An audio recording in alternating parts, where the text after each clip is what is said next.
एक गांव में मारिया नाम की एक सादा और नेक दिल लड़की रहती थी।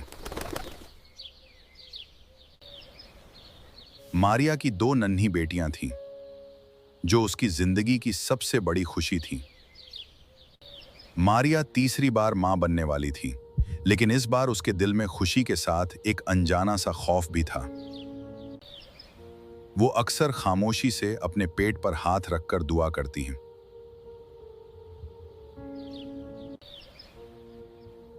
या अल्लाह, इस बार सब कुछ खैर से हो।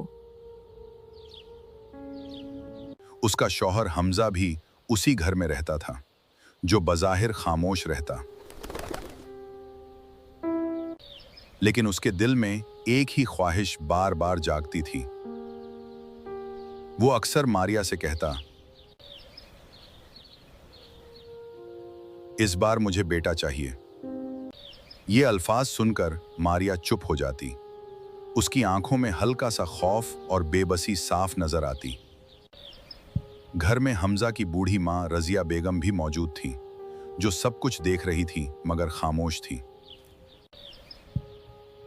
मारिया अच्छी तरह जानती थी कि अगर इस बार भी बेटी हुई तो उसकी जिंदगी पहले जैसी नहीं रहेगी। यही सोच उसे हर वक्त अंदर ही अंदर परेशान रखती थी। अगले दिन मारिया सहन में बैठी काम कर रही थी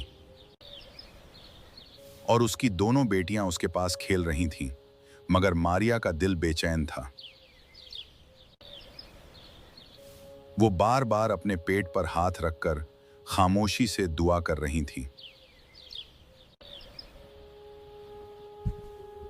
मारिया, याद रखना, इस बार मुझे बेटा ही चाहिए। ये अल्फाज सुनकर मारिया के हाथ रुक गए। उसने सर झुका लिया। उसकी आंखों में आंसू आ गए। रजिया बेगम ने भी वहीं से कहा, बेटा हो जाए तो ही घर संभलता है। ये बात सुनकर मारिया का दिल टूट सा गया। वो खामोश रही, मगर उसके चेहरे पर साफ खौफ नजर आ रहा था। अगर इस बार भी बेटी हुई तो सब कुछ बदल जाएगा। कुछ दिन बाद हमजा मारिया को अपने साथ अल्ट्रासाउंड के लिए अस्पताल ले गया। चेकअप के दौरान दोनों खामोशी से डॉक्टर की बात सुन रहे थे। मारिया की नजरें झुकी हुई थीं और उसके दिल की धड़कन तेज हो रही थी। थोड़ी देर बाद डॉक्टर ने रिपोर्ट देखकर कहा, बच्चा बिल्कुल ठीक है, लेकिन इस बार भी बेटीज हो रही थी।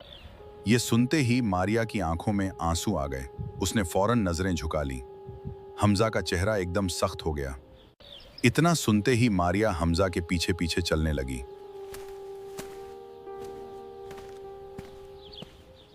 रास्ते भर दोनों के दरमियान मुकम्मल खामोशी रही।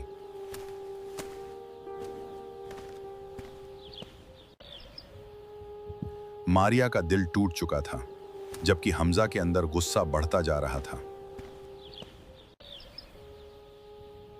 जब वो घर पहुंचे तो हुई मौजूद थी। हमजा का चेहरा गुस्से से लाल हो गया। उसने मारिया की तरफ देखा, जो आंखों में आंसू लिए खामोश खड़ी थी। मुझे बेटा चाहिए था और तुम फिर बेटी लेकर आ रही हो। ये मेरे इख्तियार में नहीं, ये अल्लाह की मर्जी है। मगर खामोश थी। इतने में रजिया बेगम भी बोल बस उठी, बहुत हो गया, हमारे घर को वारिस चाहिए। ये सुनकर हमजा ने गुस्से में फैसला सुना दिया, मैं तुम्हें तलाक देता हूं अभी के अभी। मारिया, याद रखना। हमजा, मैं इस हालत में कहां जाऊंगी? लेकिन हमजा ने कोई जवाब नहीं दिया। हमजा, दरवाजे की तरफ इशारा करते हुए बोला। यह सुनकर हमजा ने गुस्से में तुम्हारा नहीं रहा दिया, निकल जाओ यहां से। मगर मारिया ने आखिरी बार घर को देखा, अपनी बेटियों का हाथ पकड़ा और आंसुओं के साथ घर से बाहर निकल गई। मारिया अपने घर पहुंच गई। अंदर दाखिल हुई तो उसकी बूढ़ी मां ने उसे देखा और फौरन उठकर उसके पास मां ने, क्या हुआ बेटा? मगर इतनी परेशान क्यों हो? अम्मी, उन्होंने मुझे तलाक दे दी। तलाक? मगर क्यों बेटा? वो चाहते थे कि बेटा हो, मगर अम्मी ये तो अल्लाह के हाथ में है, मैं क्या करती। सब्र करो बेटा, अल्लाह पर भरोसा रखो, वही बेहतर करने वाला है। हालात बहुत मुश्किल थे, मगर उसने हार नहीं मानी। वो अपनी दोनों बेटियों को देखती तो खुद को मजबूत कर लेती। उसने घर बैठकर सिलाई का काम शुरू कर दिया। आसपास की औरतें अपने कपड़े उसके पास देने लगीं और इसी से उनका गुजारा चलने लगा। दिन भर वो खामोशी से सिलाई करती रहती, सिर्फ इसलिए कि उसकी बेटियों को किसी चीज की कमी ना हो। मारिया को यकीन था कि अल्लाह सब बेहतर करेगा। इसी उम्मीद के साथ वो हर दिन गुजार रही थी। मारिया के जाने के बाद हमजा का घर सुनसान हो गया था, मगर उसके दिल में अब भी बेटे की ख्वाहिश बाकी थी। एक दिन रजिया बेगम ने साफ अल्फाज में कहा, हमजा अब वक्त ज़ाया ना करो, तुम्हें दूसरी शादी कर लेनी चाहिए। हमें इस घर का वारिस चाहिए। इसी दौरान पड़ोस में ही एक रिश्ता सामने आया। वहां एक लड़की नादिया थी। रजिया बेगम को वो रिश्ता पसंद आ गया और जल्द ही बात पक्की कर दी गई। हमजा ने भी ज्यादा कुछ ना सोचा और खामोशी से हाँ कर दी। चंद ही दिनों में हमजा की शादी नादिया से हो गई। नादिया के घर आते ही रजिया बेगम के चेहरे पर खुशी आ गई। उन्हें उम्मीद थी कि अब सब कुछ ठीक हो जाएगा। देखना बेटा, अब की बार हमारी बहू हमें बेटा ही देगी। हमजा ने भी हल्की सी मुस्सर हिला दिया, जैसे उसे भी यही यकीन हो। मगर वो ये नहीं जानते थे कि आगे क्या होने वाला है। गांव में भी ये बात तेजी से फैल गई कि हमजा ने मारिया को तलाक देकर दोनों। गांव की औरतें ये सुनकर अफसोस करने लगीं। कितनी अच्छी थी मारिया, बेकसूर होकर भी जुल्म सह गई। मारिया अब अपनी मां के साथ खामोशी से जिंदगी गुजार रही थी। हालात मुश्किल जरूर थे, मगर उसने हिम्मत नहीं हारी। गांव की औरतें उसके पास कपड़े सिलवाने आने लगीं। वो खामोशी से दिन भर सिलाई करती। कुछ औरतें उसकी हालत देखकर जाते हुए थोड़े ज्यादा पैसे रख जाती, दिल में ये सोचकर कि ये अकेली है। इसका कोई सहारा नहीं। मारिया हर बार खामोशी से वो पैसे ले लेती और दिल ही दिल में अल्लाह का शुक्र अदा करती। एक दिन मारिया को अचानक शदीद दर्द महसूस हुआ। वो तकलीफ से करा उठी और अपने पेट पर हाथ रखकर बैठ गई। वक्त गुजरता गया और उसकी मेहनत आहिस्ता आहिस्ता रंग लाने लगी। अब उनके हालात पहले से बेहतर। एक दिन मारिया को अचानक शदीद दर्द महसूस हुआ। वो तकलीफ से करा उठी और अपने पेट पर हाथ रखकर बैठ गई। अम्मा हलीमा ने जैसे ही उसकी हालत देखी, फौरन घबराकर उसके पास आई। उसकी आंखों में क्या हुआ बेटा? अचानक शदीद दर्द महसूस हुआ। वो तकलीफ से शान हो गई और फौरन गांव की दाई को बुलाने के लिए बाहर निकल गई। दाई घर पहुंच गई और मारिया को कमरे के अंदर ले जाया गया। बाहर अम्मा हलीमा बेचैनी से दरवाजे के पास खड़ी रही। कुछ वक्त बाद कमरे का दरवाजा खुला। दाई बाहर आई और मुस्कुराई और बच्चे को उनकी गोद में देते हुए बोली, बेटा हुआ है। ये सुनते ही अम्मा हलीमा की आंखों में आंसू आ गए। उन्होंने फौरन बच्चे को सीने से लगा लिया। अंदर मारिया लेटी हुई थी। या अल्लाह, तेरा शुक्र है। मारिया अपने बेटे को गोद में लिए देर तक बैठी रहती। उसकी आंखों में सुकून भी था। उसकी दोनों बेटियां ईरा और अलीशा हैरत से बच्चे को देख रही थीं। अम्मा, ये कौन है? उन्हें अपने पास बिठाया और कहा, बेटा ये तुम्हारा भाई है। यूं मारिया अपने तीनों बच्चों के साथ नई जिंदगी गुजारने लगी, सब्र के बाद मिलने वाली इस खुशी के साथ। दूसरी तरफ हमजा के घर में वक्त तो गुजर रहा था। चंद महीने बीत गए, मगर नादिया के यहाँ कोई खुशखबरी ना आई। गांव की औरतें ये सुनकर औरतें तो हमजा से बोलीं, मारिया के यहाँ बेटा हुआ है। रजिया ने औरतों से कहा, ये कैसे हो सकता है? डॉक्टर ने तो बेटी बताई थी। तुम मुझे बेटा भी नहीं दे सकती। मैंने तुमसे क्या उम्मीद रखी थी?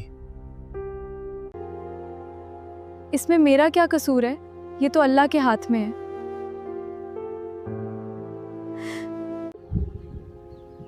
इकरा और अलीशा अब 6 साल की हो चुकी थीं। वो रोजाना स्कूल जाने लगीं और दिल लगाकर पढ़ाई करने लगीं। रजिया के घर का सुकून खत्म हो चुका था। वो हर वक्त परेशान रहने लगी और इसी सदमे में एक दिन वो दुनिया से रुखसत हो गई। तुम मुझे बेटा नहीं दे सकी। उसी बेटे के गम में मेरी माँ भी चली गई। अब तुम इस घर में नहीं रहोगी। मैं तुम्हें तलाक देता हूँ। नादिया आंखों में आंसू लिए घर से बाहर निकल गई। गांव की सुनसान गली में वो अकेली चलती रही। काश मैंने मारिया को ना छोड़ा होता, मगर अब वक्त उसके हाथ से निकल चुका था। इकरा और अलीशा, उन्होंने दिल लगानी तालीम मुकम्मल की और डॉक्टर्स की डिग्री हासिल कर ली। अब दोनों एक अच्छे अस्पताल में डॉक्टर बन। उनकी मेहनत रंग ला चुकी थी और उनकी जिंदगी बदल गई थी। मारिया हर वक्त अल्लाह का शुक्र अदा करती। उनका छोटा बेटा आमिर, जो अब 8-10 साल का हो चुका था, वो भी स्कूल जाता और दिल लगाकर पढ़ाई करता। मारिया ने गांव में ही अपने लिए एक अच्छा सा घर बना लिया था। अब वो पहले जैसी मजबूर औरत नहीं रही थी। मगर इसी दौरान अम्मा हलीमा कुछ अरसा पहले बीमारी का शिकार होकर इस दुनिया से रुखसत हो गई थी। जब मारिया की बेटियों को कामयाब देखते तो एक दूसरे से कहते, बेटियां बोझ होती हैं, मगर देखो, बोझ नहीं, अल्लाह की रहमत होती हैं। एक दिन हमजा की तबीयत खराब हो जाती है और गांव वाले उसे अस्पताल ले जाते हैं। बाबा जी, क्या तकलीफ है आपको? बेटा, तबीयत ठीक नहीं रहती, बस अकेला हूँ, कोई अपना नहीं। बेटा, तुमने मेरे लिए जो किया मैं कभी नहीं भूलूंगा। हम आपका इलाज फ्री में करेंगे। तुमने मेरे लिए जो किया मैं कभी नहीं भूलूंगा। ये कोई एहसान नहीं बाबा जी, हमें घर में यही सिखाया गया है। मुझे मारिया और बेटियों के पास जाना चाहिए। पता नहीं वो किस हाल में होंगी, और जिंदा भी हैं या पाएंगी, शायद नहीं। भाई, मारिया का घर किधर है? वो सामने जो बड़ा सा बंगला नजर आ रहा है, वही मारिया का घर है। हमजा ने नजर उठाकर देखा। सामने एक खूबसूरत और बड़ा घर खड़ा था। बेटा, क्या ये मारिया का घर है? जी बाबा जी, यही है। बेटा, मारिया को बुला दो। जी बाबा जी, मैं अभी अम्मा को बुलाता हूँ। हमजा, जब हमें तुम्हारी जरूरत थी तब, जब मैं दर की ठोका रही थी, तब तुम कहाँ थे? मैं गुनाहगार हूँ मारिया, मैंने तुम्हें, अपनी बेटियों को, सबको खो दिया। मुझे माफ कर दो, मैं बहुत पछता रहा हूँ। ये तो वही बाबा जी हैं जिनका हमने अस्पताल में इलाज किया था। अम्मी माफ कर दें, ये हमारे अब्बा हैं। अल्लाह भी माफ करने वालों को पसंद करता है। मैं तुम्हें माफ करती हूँ। घर में फिर से सुकून आ गया।